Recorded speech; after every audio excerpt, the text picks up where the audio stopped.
Thank you for being here and watching this video. If you enjoy it, please like, subscribe, and leave your thoughts in the comments. I want this channel to be more than just a collection of videos. I want it to be a community where we explore fascinating ideas, discuss them openly, learn from one another, and grow together. So don't stay silent, join the conversation. Passive-aggressive communication is a form of covert hostility that often bypasses our natural defenses because it lacks the obvious signals of open conflict, making boundary setting and conflict resolution incredibly difficult. I once had a dog that I loved, and that loved me. But one day I accidentally touched his belly, and he growled at me. That's when I understood that love does not mean ignoring your boundaries. In the animal kingdom, the growl is an honest communication of a limit. Humans, however, have developed far more complex and deceptive ways to express their anger. We are used to dealing with blunt rudeness, and in general, most of us know how to handle it. But passive aggression is a different beast entirely. For an unprepared person, it can seem like something almost unreal, a phantom strike that leaves you wounded without a visible weapon. The core mechanism of the passive-aggressive communicator is the plausible deniability of their intent. The opponent doesn't growl, doesn't raise their voice, and doesn't express any obvious aggression. Instead, they use tone, wording, and posture aimed simply at suppressing you, cornering you, and humiliating you, all while maintaining a facade of innocence. This is a psychological defense mechanism, where the aggressor creates a situation where they can claim their offensive action was accidental or misinterpreted. It shifts the burden of proof onto the victim, making the victim appear irrational or paranoid if they attempt to address the underlying hostility. It is the fine that doesn't mean fine. It is the compliment that feels like an insult. It is the joke that is actually a targeted strike at your insecurities. If you call them out on it, they pivot instantly to the victim role, accusing you of being too sensitive or misunderstanding them. This is a form of light gaslighting that makes the recipient doubt their own perception of reality. Psychologically, passive aggression is often the weapon of those who feel powerless or who are afraid of direct confrontation. It allows them to express their resentment without taking responsibility for it. They want to hurt you, but they don't want to deal with the consequences of having hurt you. This creates a deeply toxic dynamic because it prevents any real conflict resolution. You cannot fix a problem that the other person refuses to admit exists. While an open growl allows for a conversation about boundaries, passive aggression is like an invisible fence that shocks you every time you try to move forward. It is a psychological trap designed to keep you off balance and defensive. The physical tells of this communication style are subtle but consistent. It is the heavy sigh, the rolling of eyes, the intentional forgetting of a task, or the silent treatment disguised as just being busy. These actions are calculated to provoke an emotional reaction in you. The goal is to make you the aggressor. If they can push you until you snap and yell, they have won. In that moment, you become the mean one, and they become the calm victim of your outburst. This reversal of roles is the ultimate goal of the passive-aggressive strategist.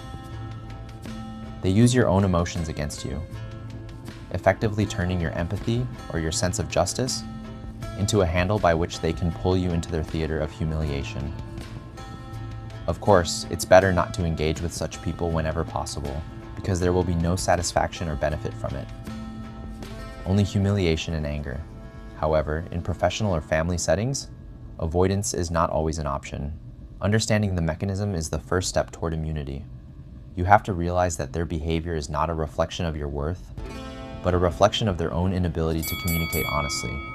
Just like the dog who growled to protect its belly, the passive-aggressive person is trying to protect something, usually a fragile ego or a deep-seated fear of being seen. But unlike the dog, they have replaced honesty with a maze of mirrors. Learning to navigate that maze without losing your own sense of calm is one of the most difficult, yet essential skills in modern human psychology. Once you recognize that you are dealing with a passive-aggressive person, the entire game changes. You must stop trying to solve the emotional content of their words and start managing the structure of the interaction itself. The most powerful tool in your arsenal is a concept called benign indifference. Since the passive-aggressive person feeds on your emotional reaction, your confusion, your mounting anger, or your frantic attempts to apologize for things you didn't do, the most effective response is to refuse to give them that emotional fuel. When they give you a backhanded compliment, take it at its absolute face value. If they say, "It's amazing you had the courage to wear that," simply say thank you. When they are forgetting things to punish you, document the requirements in writing and move forward with your own plans.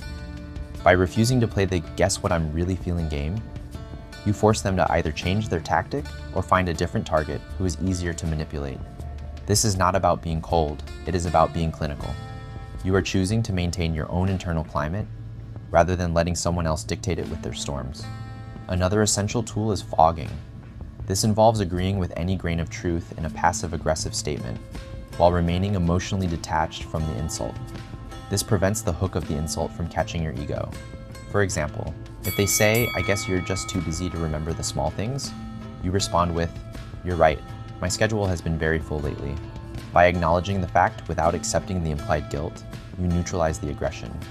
You are essentially becoming a fog that their barbs pass through without hitting anything solid. This technique is especially useful in workplace environments where professional decorum must be maintained, as it allows you to stand your ground without escalating the situation. We must also look at boundary setting through a new, more clinical lens. My dog's growl was an act of absolute clarity. In human terms, radical clarity is the only true antidote to passive aggression. You must practice radical transparency. If someone is using a sarcastic tone to undermine you in a meeting, you can calmly and publicly ask, "I'm sensing some sarcasm in your tone. Is there a specific concern about the data that we should address?" This brings the hidden aggression into the light of directed attention. Passive aggression cannot survive the light. It relies on the unsaid and the subtext to maintain its power. By naming the behavior, not the person, but the behavior, you break the spell. You aren't being rude, you are being assertive, which is the healthy middle ground between being a doormat and being an aggressor. However, there is an uncomfortable truth we must face. We all have passive-aggressive tendencies. It is a natural human defense mechanism that we use when we feel it's not safe to be honest, or when we haven't learned how to process our own anger in a healthy way. This is where the work of internal audit begins. We must ask ourselves, where am I growling in secret? Where am I using silence or sarcasm or forgetfulness to punish someone because I'm afraid to tell them they hurt me? If we want to demand healthy communication from others, we must first model it ourselves. This means learning to say, "I'm upset because of X," rather than "everything is fine," while slamming the kitchen cabinets or giving the cold shoulder. Authenticity is a muscle, and for many of us, it has atrophied because we have been taught that directness is synonymous with aggression. It is about reclaiming the honesty of the animal kingdom and bringing it into our human relationships. The cost of long-term exposure to passive-aggressive communication is a slow, agonizing erosion of self-esteem. It is like a death by 1,000 cuts. Because each individual interaction is small, a microaggression, it can be extremely hard to justify your anger to others. You feel like you're going crazy or making a big deal out of nothing. This is exactly what the manipulator wants. They want to occupy your mental space, forcing you to spend hours analyzing their true meaning. They want to become the primary subject of your internal monologue. To heal from this, you must de-occupy your mind. You must stop trying to read their mind and start trusting your own gut. If a person consistently leaves you feeling drained, humiliated, or confused, they are a toxic presence in your life, regardless of how polite their words are on the surface. You do not owe anyone a piece of your mental health just because they refuse to speak their truth. In conclusion, passive-aggressive communication is a sophisticated form of emotional labor that the victim is forced to perform for the aggressor. It is a refusal to grow up and take responsibility for one's own feelings. By understanding the hidden growl, we can protect our vulnerabilities. Thank you for watching all the way through. I really appreciate you being here.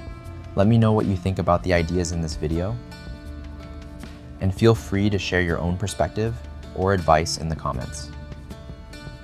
I genuinely like to read it. If you enjoyed this kind of content, please like the video and subscribe.